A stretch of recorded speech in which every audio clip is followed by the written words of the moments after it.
Sir నమస్కారం sir. నమస్తే అండి. సార్ ఆంధ్రప్రదేశ్‌లో మహిళలకు ఫ్రీ బస్ పైన ప్రభుత్వం తమ విధానం ఏంటో ఒకసారి చెప్పింది సార్. అంటే మనం కర్ణాటకలో ఫ్రీ బస్ చూసాం. తెలంగాణలో కూడా ఫ్రీ బస్ చూస్తాం. అక్కడ ఏ విధంగా ఉంటుందో ఆంధ్రప్రదేశ్‌లో కూడా అదే విధంగా ఉంటుందని చెప్పేసి చాలా మంది అనుకున్నారు. కాకపోతే ఇప్పుడు వాళ్ళు ఏ విధంగా చెప్పారంటే ఓన్లీ జిల్లా స్థాయికే పరిమితం. జిల్లాను దాటి ఇంకో జిల్లాకు ఉచిత బస్సు ఉండదు. కేవలం జిల్లాలోని మీరు ఎంతన్నా తిరగొచ్చు అన్నట్టుగా చెప్పారు. సో దీని పట్ల ఇప్పుడు చాలా మంది షాక్ అయిపోతున్నారు. షర్మిల గారు కూడా బహిర్గతంగా విమర్శించేసారు కూడా.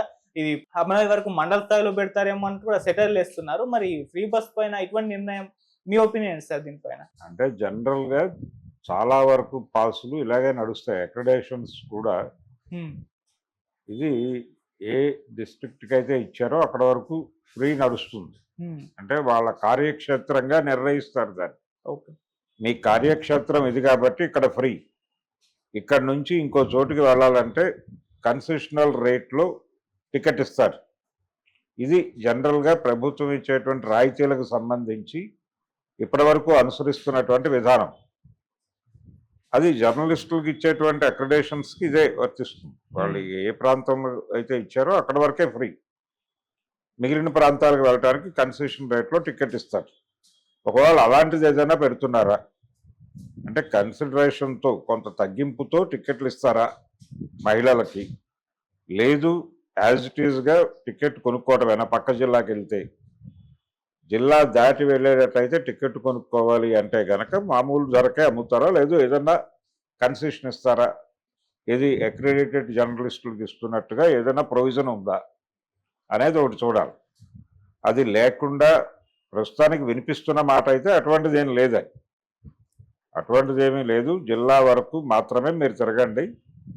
జిల్లా దాటితే పైగా ఇప్పుడు చిన్న జిల్లాలయినాయి.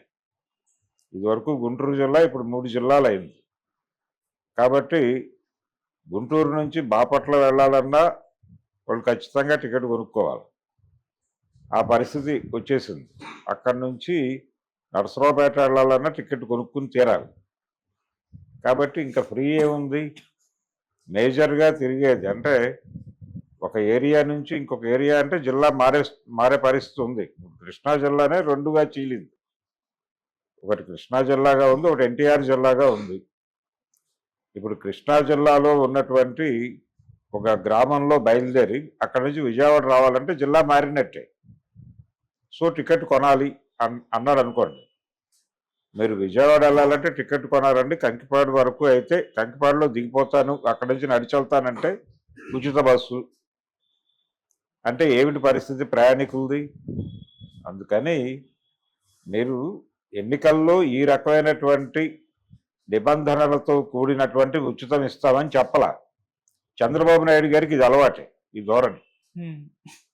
మద్యపాన నిషేధం, సంపూర్ణ మద్యపాన నిషేధం అని చెప్పి వారి పార్టీ వ్యవస్థాపక అధ్యక్షుడు ఎన్నికల్లో ప్రకటించి దాన్ని అదే ఫైల్ మీద మొదటి సంతకం పెడతాను అన్నప్పుడు వద్దని చెప్పిన వాళ్ళలో చంద్రబాబు నాయుడు గారు కూడా ప్రముఖుడు. వద్దు, దశల వారీగా అమలు చేద్దాం అని చెప్తే లేదు మనం ఎన్నికల్లో హామీ ఇచ్చాం కాబట్టి చేసేద్దామని సంతకం పెట్టాడు ఆయన. ఆ తర్వాత ఆయనకి వెన్నుపోటు పొడిచిన తర్వాత వీరు చేసిన పని అదే. ఇమ్మీడియట్గా మద్యపాన నిషేధం అనేటువంటి దాన్ని రద్దు చేసి తగ్గిస్తాం, షాపులు తగ్గిస్తాం, పరిమితమైనటువంటి షాపుల్లో అమ్ముతాం, ధరలు పెంచుతాం, ఇలాంటివన్నీ తీసుకొచ్చి తిరిగి మద్యాన్ని తీసుకొచ్చాడు ఆయన. ఇప్పుడు కూడా అదే చేస్తున్నాడు ఆయన. ఎప్పుడూ కూడా ఎన్నికలలో ఇచ్చినటువంటి హామీని ఇచ్చినట్టుగా నిలబెట్టుకున్నటువంటి చరిత్ర లేదు ఆయనకి. ఇప్పుడు కూడా అదే చేస్తున్నాడు. అందులో భాగమే ఈ ఉచిత బస్సు గొడవ. నువ్వు ఇవ్వదలుచుకుంటే మొత్తం స్టేట్లో ఎక్కడైనా తిరగచ్చు అని చెప్పి బయట స్టేట్కి వెళ్ళడానికి డబ్బులు తీసుకో. అంతే తప్ప జిల్లాలో బయటకు వెళ్ళాలంటే ఇందాక నేను చెప్పినట్టుగా ఎక్కడో బయలుదేరి అంటే ఆ పక్కనే ఒక ఊరు దాటితే జిల్లా మారిపోతున్న పరిస్థితి ఉన్నప్పుడు ఎలా వెళ్తారు ఎవరైనా? అందుకని ఇది విచిత్రమైనటువంటి నిర్ణయం. జిల్లా దాటితే టికెట్ కొనాలనే నిబంధన వలన ప్రయోజనం లేదు. ఏమాత్రము ఉపయోగపడినటువంటి ఉచిత బస్సు పథకం. అందుకని ప్రజలకి ఎందుకు వచ్చిన గొడవ ఇది, మాకేం అక్కర్లేదు మహాప్రభు అని ఆల్రెడీ నిరసన తెలియజేస్తున్నారు. రేపు పొద్దున ప్రతిపక్షం రోడ్డు మీదకి వచ్చి దాని మీద ఏం మాట్లాడదు అంటే జనం నిరసన తెలియజేసినప్పుడు వాళ్ళ వెనకాల నిలబడాల్సినటువంటి అవసరం వైఎస్ఆర్సీపీకి ఉంది ఇప్పుడు. వైఎస్ఆర్సీపీ ఒకటే కాదు, కమ్యూనిస్ట్ పార్టీలు ఉన్నాయి అక్కడ.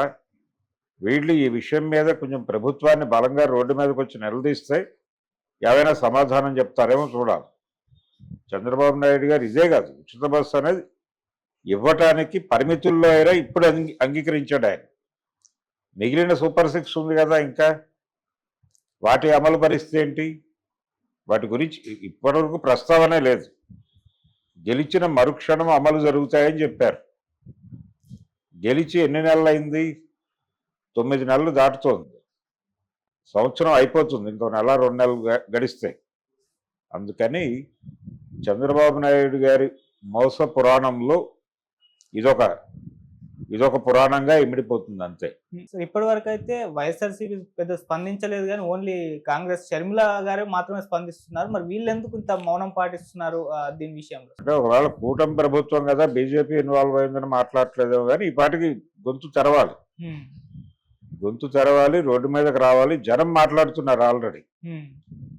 జనం క్రిటిసైజ్ చేస్తున్నప్పుడు జనం పక్షాన నిలబడి పోరాటం చేయటం ద్వారా మాత్రమే వీళ్ళు తిరిగి అధికారంలోకి రావడానికి అవకాశం ఉంటుంది. అలా కాకుండా మనకు కుదిరినప్పుడు మనం మాట్లాడదాం, మనకు కుదిరినప్పుడు ఉద్యమాలు చేద్దాం అంటే అది నడిచే వ్యవహారం కాదు. కానీ జగన్మోహన్ రెడ్డి కూడా కొంచెం పద్ధతులు మార్చుకోవాలి. పద్ధతులు మార్చుకొని ఆయన కంపెనీల వ్యవహారంలో ఎంత చిత్తశుద్ధితో వ్యవహరిస్తున్నాడు, ఆయన ఆస్తుల పరిరక్షణ కోసం ఎంత చిత్తశుద్ధితో పనిచేస్తున్నాడో అంత చిత్తశుద్ధితో ఈ వ్యవహారాల్లో కూడా పనిచేయాలి. చేయగలిగితే ఆ పార్టీ ఉంటుంది, లేకపోతే నవిలి తినేస్తారు. Okay sir, thank you so much sir. Thank you.